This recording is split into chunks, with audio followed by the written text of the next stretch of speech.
Selamat datang dan kembali lagi di BT Channel. Belakangan beredar viral rekaman video seorang jaksa berinisial EKT diduga melakukan pemerasan terhadap keluarga pelaku tindak pidana narkoba. Jaksa Agung Risanitiar Burhanuddin pun segera memerintah Kejaksaan Tinggi Kejati, Sumatera Utara untuk memproses secara pidana EKT, bila hasil pemeriksaan pengawasan menyatakan yang bersangkutan terbukti melakukan pemerasan. Kalau dalam pemeriksaan pengawasan ditemukan unsur tindak pidana pemerasan atau permintaan sejumlah uang, nanti akan diarahkan ke tindak pidana, kata Kepala Pusat Penerangan Hukum Kapus Penkum Kejaksaan Agung RI Ketut Sumedana membacakan perintah Jaksa Agung, di Jakarta, Senin, tanggal 15 Mei tahun 2023. Ketut menyebutkan, saat ini Jaksa EKT sedang menjalani pemeriksaan pengawasan di Kejati Sumatera Utara. Oknum jaksa tersebut juga telah dicopot sementara dari jabatannya dan sudah dipindahkan ke Kejati Sumut dalam rangka pemeriksaan pengawasan.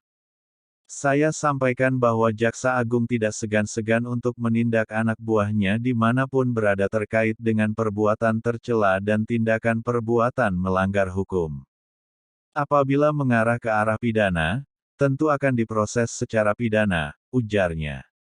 Masih maraknya oknum jaksa yang nakal menjadi perhatian publik. Kejaksaan Agung, kata Ketut, memiliki pengawasan dan pencegahan agar tidak ada lagi jaksa yang berani bermain-main dengan kasus. Upaya pencegahan, mulai dari imbauan yang disampaikan Jaksa Agung kepada seluruh jajarannya agar tidak berbuat melanggar hukum, menyalahgunakan wewenang, terlibat penyalahgunaan narkoba, termasuk perkara-perkara terkait dengan restoratif justice. Sudah sangat tegas Jaksa Agung apabila ada ditemukan yang seperti itu akan ditindak tegas, ujar Ketut. Tidak hanya itu, lanjut Ketut, Kejaksaan Agung RI juga memiliki beberapa pengawasan terkait dengan jaksa, yakni pengawasan eksternal dan pengawasan internal. Untuk pengawasan eksternal, Kejaksaan Agung memiliki Komisi Kejaksaan Komjak, yang memiliki tugas sama seperti Kompolnas dan Komisi Yudisial. Jadi, masyarakat, media LSM, silakan melaporkan, jaksa nakal, melalui Komjak juga boleh. Nanti akan kami klarifikasi kepada yang bersangkutan, kata Ketut. Kemudian pengawasan internal, ada Jaksa Agung Muda Pengawasan, Jamwas, yang ada di tingkat pusat hingga tingkat daerah di setiap kejaksaan tinggi. Kejagung juga memiliki Satgas 53 yang dibentuk oleh Jaksa Agung dalam rangka menegakkan integritas dan keprofesionalan jaksa. Tugas Satgas 53 ini melakukan klarifikasi dan identifikasi, termasuk penangkapan terhadap jaksa atau pegawai yang diduga melakukan tindak pidana atau patut diduga melakukan suatu perbuatan yang bisa mengarah pada unsur penyalahgunaan kewenangan. Jadi, kalau masih ada jaksa yang nakal, jaksa yang berani menyalahi kewenangannya, sudah kelewatan. Sudah banyak jaksa yang kami tindak, sudah banyak jaksa yang kami pidanakan, ujar Ketut. Belakangan beredar video di lini masa TikTok dan Twitter seorang jaksa wanita di Kabupaten Batubara, Sumatera Utara diduga memeras keluarga tersangka kasus narkoba. Jaksa berinisial EKT meminta uang sejumlah 80 juta rupiah kepada ibu dari tersangka kasus narkoba. Dalam video yang beredar, jaksa tersebut meminta uang kepada ibu tersangka. Selain jaksa, ibu itu juga diminta uang oleh 3 oknum polisi agar kasus anaknya diringankan. Jadi saya ini enggak bisa diperas, orang enggak ada uang, lagi ini saya ada uang saya kasih tambahan 5 juta rupiah, ujar wanita di dalam video. Wanita dalam video mengatakan sudah beberapa kali mencicil biaya yang diminta EKT. Saya kasih lunas ini adanya 5 juta rupiah, saya kirim. Pertama, sama ibu 20 juta rupiah kan, tambah 5 juta rupiah lagi, tambah 5 juta rupiah lagi, jadi 30 juta rupiah. kata wanita tersebut ke jaksa seperti terdengar di video yang dibagikan akun Twitter @alnilamomar, dikutip Republika pada Senin, tanggal 15 Mei tahun 2023. Korban pemerasan kemudian dikatakan telah melaporkan kasus pemerasan tersebut. Sementara itu, dalam rilis resmi di Instagram @kejaksaan_negeri_Batubara, EKT telah dicopot dan ditarik ke Kejati Sumatera Utara untuk pemeriksaan lebih lanjut. Kepala Kejaksaan Tinggi Sumatera Utara Idianto, SH, MH menyampaikan, bahwa jaksa tersebut sudah diperiksa di bidang pengawasan.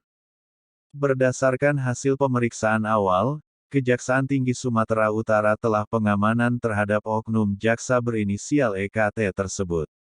Oknum jaksa juga telah dibebaskan dari jabatan jaksa untuk sementara waktu, kata Idianto dalam rilis resminya pada Ahad tanggal 15 Mei tahun 2023. Menurut dia, dari hasil pemeriksaan Jumat tanggal 12 Mei tahun 2023, jaksa EKT telah diserahkan ke bidang pengawasan untuk pemeriksaan lebih lanjut. Pemeriksaan dilakukan berdasarkan surat perintah inspeksi kasus dengan nomor surat perintah nomor, Prin 23 per liter, 2 HI tanggal 1 Mei tahun 2023 tanggal 12 Mei tahun 2023 untuk melakukan inspeksi kasus terhadap oknum jaksa EKT. Apabila dalam pemeriksaan pengawasan terbukti, maka oknum jaksa tersebut akan diproses lebih lanjut sesuai aturan hukum yang berlaku. Jaksa EKT saat ini sudah dicopot dan sudah ditarik ke Kejati Sumut pemeriksaan fungsional oleh pengawasan, kata Idianto. Idianto menyampaikan jika nantinya dalam pemeriksaan lanjutan diperoleh hasil bahwa jaksanya terbukti melakukan kesalahan maka akan diberikan tindakan tegas.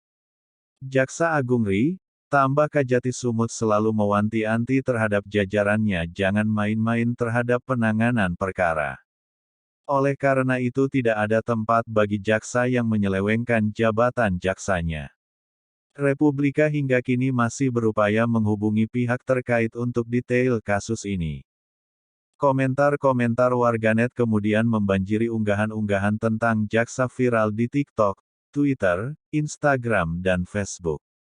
Banyak yang menilai bahwa kasus ini adalah sebagian kecil yang terungkap di media, sedangkan banyak kasus lain sebenarnya terjadi.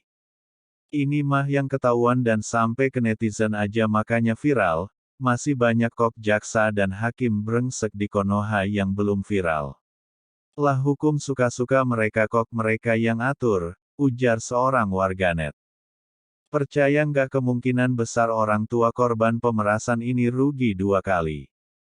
1. Anaknya bakal dihukum berat. 2. Orang tuanya dilaporkan balik melalui pasal UU ITE karena merekam diam-diam dan menyebarkannya, ujar warganet lainnya. Sebenarnya ini sudah jadi rahasia umum dan menurut saya ini bukan pemerasan tapi sebuah penawaran dari pihak penegak hukum. Apakah ini salah? Ya pasti salah. Tapi bahkan kebanyakan negosiasi-negosiasi hukum seperti ini malah banyak dimulai dari pihak tersangka apalagi khusus kasus narkoba, sahut warganet lain. Bagaimana menurut Sobat BT semua tentang hal ini? Silahkan berikan komentar dan sarannya, terima kasih.